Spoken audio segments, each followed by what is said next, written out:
of good stuff. I have an eternal sweet tooth, so this video was like, you know, necessary. I've kind of collected a few healthy recipes over the past few years that have helped me maintain a healthy lifestyle, so I thought I definitely need to share them with you. Some of them are already on my blog, so I'll link them below, but I just wanted you to see, you know, them being made and, you know, what it looks like, so you can always nail the recipe every time. All the recipes will still be in the comments below as well, but yeah, let me know which one's your favourite one. Thank you for watching in advance, and happy cooking. So up first is a super simple chocolatey dessert recipe that's great to have at a dinner party. We're making a chocolate and strawberry pudding. First you need 2 large ripe avocados, strawberries, honey, some high quality cocoa powder, some vanilla stevia drops which are optional, and some unsweetened almond milk. You're going to start by prepping your avocado. So all you need to do is just slice it down the middle and scoop out your centres. I'm using 2 large ripe avocados, so make sure you just give your avocados a bit of a squeeze to see that they're nice and ripe and ready, raring to go. So scoop out your avocados and add them into your NutriBullet cup or your mini food processor or whatever you have at home. Mash them down so you've got plenty of room to add more ingredients. And then you're going to add in your fresh strawberries.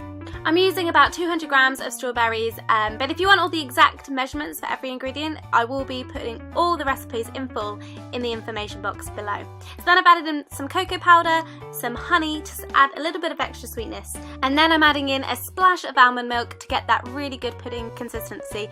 I'm eyeballing it, but it's about 1/4 of a cup to 1/3 of a cup. Shake that all together, add it to your blender or your NutriBullet, and just start blending till you get a really nice thick pudding consistency. Now you can see I'm adding in some stevia drops right now. This is optional, but it adds a little bit of extra sweetness. I top it with strawberries, cacao nibs, and choc shot, and that is your pudding ready and raring to go.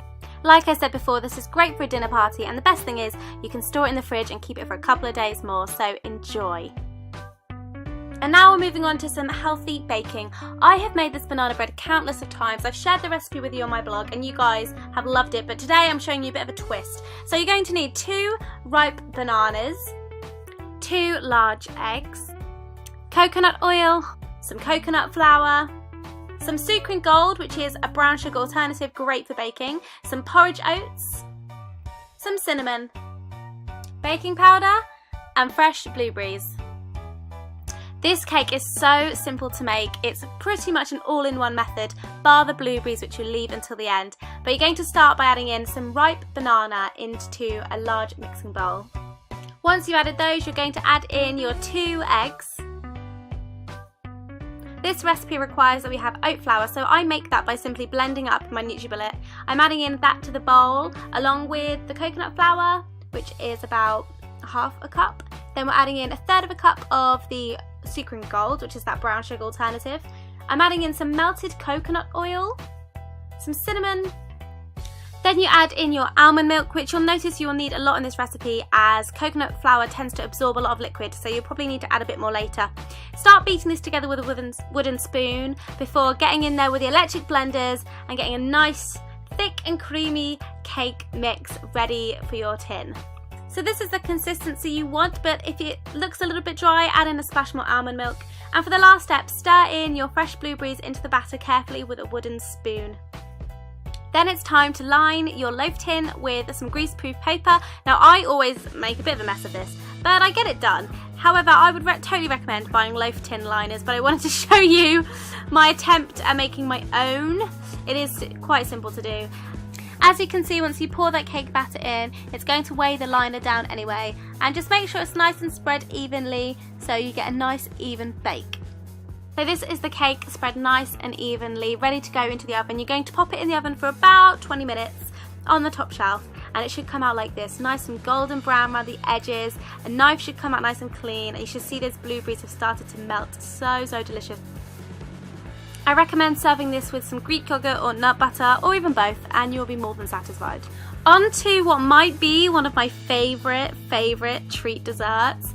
I love this. This is healthy cookie dough. Yes, this exists, and I'm telling you now, to me this tastes better than the real thing. You'll need some almond flour, an egg, some squeezy honey, some Sucrin Gold again, baking powder, coconut oil, some unsweetened almond milk, vanilla stevia drops, which are always optional, and 70% dark chocolate chips. So you need to start by melting your coconut oil in a Pyrex jug. So I'm using 2 large tablespoons of coconut oil. To melt the coconut oil, I'm popping it in a Pyrex jug and I microwave it for about 45 seconds. Then I'm adding in the runny honey and I'm just whisking them together as a nice wet ingredient to add into the cookie dough. So take your large mixing bowl and add in the almond flour, you're going to add in your baking powder, and you're going to add in your Sucrin Gold as well, and combine all of that together. So now it's time to start adding the wet ingredients to your dough. That's the honey and coconut oil mix. Then you're going to add in your egg. I am using vanilla stevia to slightly sweeten and add that vanilla flavour, but you could use vanilla extract too. I'm then adding in the almond milk, which is going to get that doughy texture. So now's the fun part. Grab your wooden spoon and stir it all together till you get a really nice doughy consistency. It's at this point that you stir in the dark chocolate chips and just use a wooden spoon and make sure they're all nice and thoroughly combined. Pour the dough into your oven-proof dish. I'm using I think this is a 7-inch Le Creuset dish, but you could use a bigger one or like a brownie tin, that would work as well. I left quite a large clip of me pouring the dough into the dish, just purely for the fact that it just looks so good. And trust me, the raw dough on its own I think tastes really, really good. So you're going to spread it evenly with a wooden spoon and make sure it's nice and smooth. And once that's done, you're going to pop the dough into the oven for about 12 to 15 minutes. Keep an eye on it. You want it to be nice and brown around the edges and then quite a little bit raw in the middle, because I like this to be half cooked. If you wanted it cooked more, I would suggest putting it in the oven a little bit longer. This is great served warm, fresh out the oven, and I love putting it with like Oppo salted caramel ice cream or like Greek yogurt again. It's so tasty. And for our fourth and final recipe today, we're making one of the classics, a really nice apple and blackberry crumble. So you're going to need 3 large Bramley apples, some fresh blackberries, oats which you'll turn into oat flour like we did with the last recipe, Sucrin Gold, again, this is a key feature of today's baking episode, cinnamon, coconut oil, almond milk. So you're going to start by peeling your Bramley apples. Just make sure they're nice peeled, quartered and diced, so you got them in nice small chunks ready to pop in a pan. Use a medium-sized pan and add in a bit of water. I use about half a cup of water. I like to add in cinnamon, but that's totally optional, and I'm adding in some more Sucrin Gold to sweeten the apples because these are just a little bit tart. I used 3 large apples, so I used about 1 spoonful of Sucrin Gold per apple. That seemed to work really, really well. So pop the lid on and leave it for about 8 to 10 minutes and you should have this nice stewed fruit where it's not 100% stewed. So now we're making the topping. So you need some oat flour. So we're going to do exactly the same process that we did before, grinding up the oats in the NutriBullet. Add in your Sucrin Gold to a large mixing bowl. We're adding in the coconut flour, which would be subbing the butter that you'd have in the traditional recipe. I've also added a bit of cinnamon there because that's my personal taste, but you might like something different. Now you'll start to get this kind of mixture, and to sweeten it a little bit more and to get a better crumble topping, I add in a bit of honey as well, and as long with some almond milk for some wet ingredients so the oats and everything starts to bind together a bit more. I just used a wooden spoon for this, stirred it together, and this got the perfect consistency I want. I want it to start getting a little bit lumpy.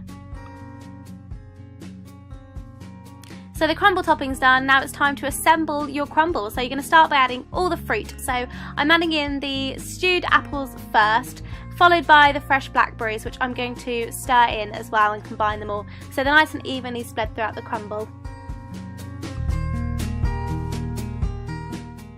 Now it's time to add your topping. So just with a wooden spoon, carefully guide in the crumble topping on top, spread evenly so it has a nice even thickness to it, and then pat it down with your wooden spoon so it all sits nicely in place and you've got an even distribution of crumble and fruit. I'm also adding the addition of some Rude Health muesli on top. This is totally up to you, but you might like to add some seeds or nuts on top, whatever you fancy. I like this because it has some nuts and seeds in it, just gives a little bit of extra crunch, a little bit of extra texture, and then that's all ready to go into the oven. I like to pop it in about the top shelf at about 180 degrees for 20 minutes or so, but keep an eye on it. And voila, your crumble is ready. This Sunday favourite has been transformed into a recipe that everyone's still going to love, but it's going to be so much better for them. So if you did like any of these recipes and you want to make them at home, all the recipes are going to be in the info box for you. Thank you so much